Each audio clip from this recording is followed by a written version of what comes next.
Слово предоставляется первому президенту Республики Саха-Якутия, государственному советнику Республики Саха-Якутия Михаилу Ефимовичу Николаеву.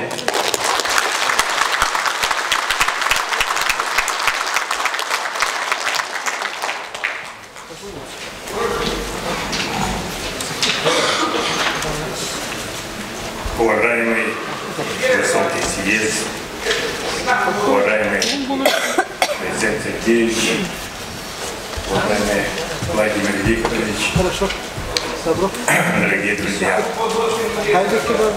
Во-первых, я искренне поздравляю всех награжденных, получивших высокое звание заслуженного работника, другие награды нашей республики. Это большое дело, когда на съезде вас отвечают, итоги вашей работы дают высокую оценку. Я думаю, все мы разделяем эту награду. И давайте еще раз мы поздравим наших награжденных.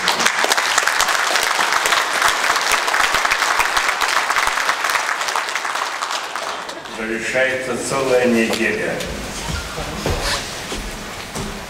муниципалитетов. Многочисленные круглые столы, дискуссии, секции, панели и так далее в разных формах.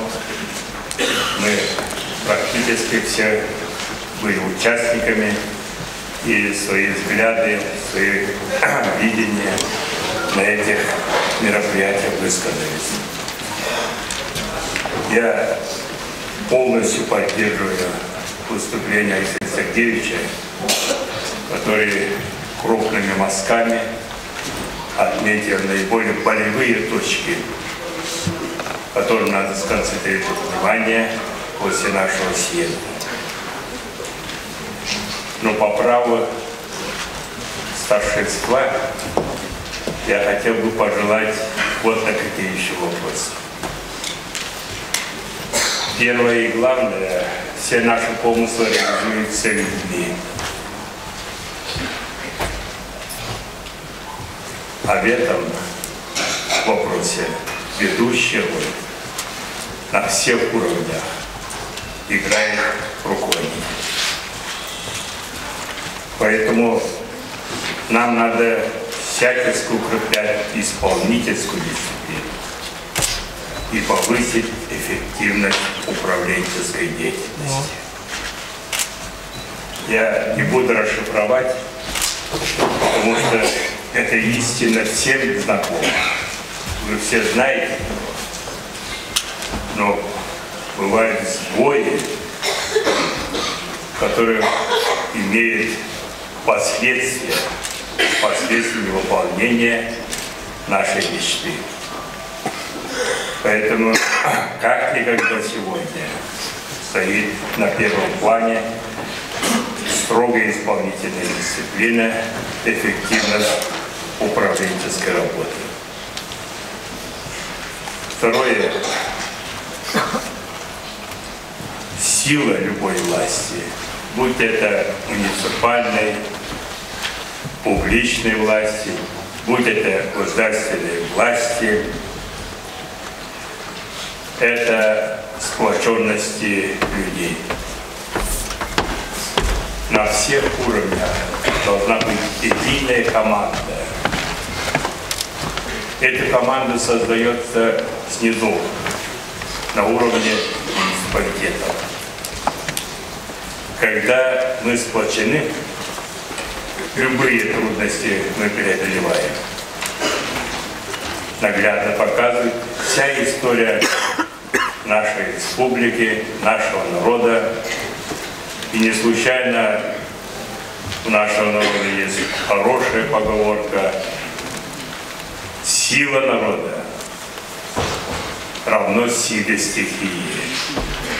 Народ пюга, камель пюга. Вот эта заповедь нашего старшего поколения сегодня как никогда требуется. И вот почему.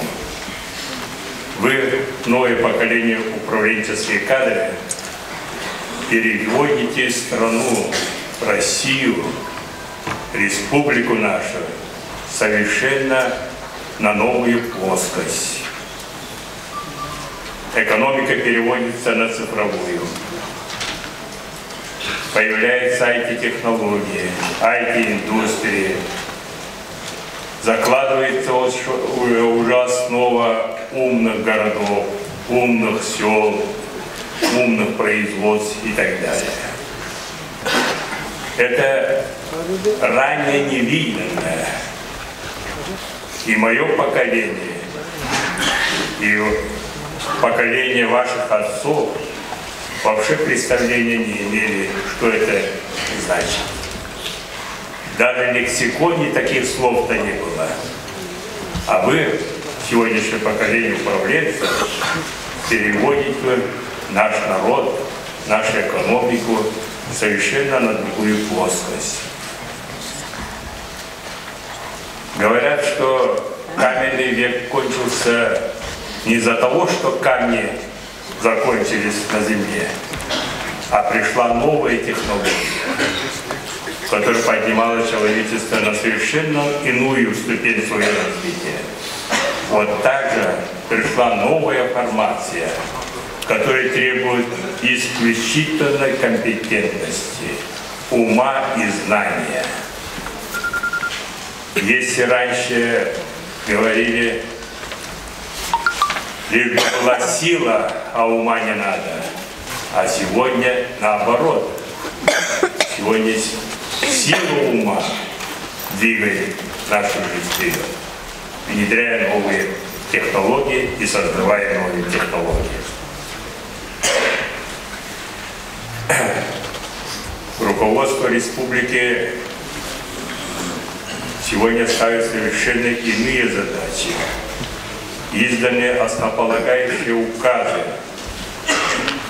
Вот эти указы в контексте национальных проектов нашей страны накладывают особый смысл, особую философию. Это говорит о том, что Россия, республика, созрели перейти на новую ступень своего развития. И они должны быть в числе лидеров не только региона, но и мира. Не случайно глава нашей республики Алексей Сергеевич указы назвал стратегические, обеспечивающие лидерство по многим позициям в Российской Федерации. Будь это образование, будь это здравоохранение, будь это новые IT-индустрии, технологии и так далее. Поэтому, товарищи, перед вами стоят очень не только ответственные, а сверхответственные. И это накладывается в связи с подготовкой нашей республики к столетию образования. И каждое село, каждый город, каждая семья именно должны иметь свои конкретные планы, порадовать наш народ, нашу республику, порадовать и Россию, что, находясь далеко от центра, мы действительно решили отказаться от прошлого понятия провинция, глубинка и так далее, а мы часть цивилизованного российского общества. В этом поприще я желаю вам успеха. Спасибо.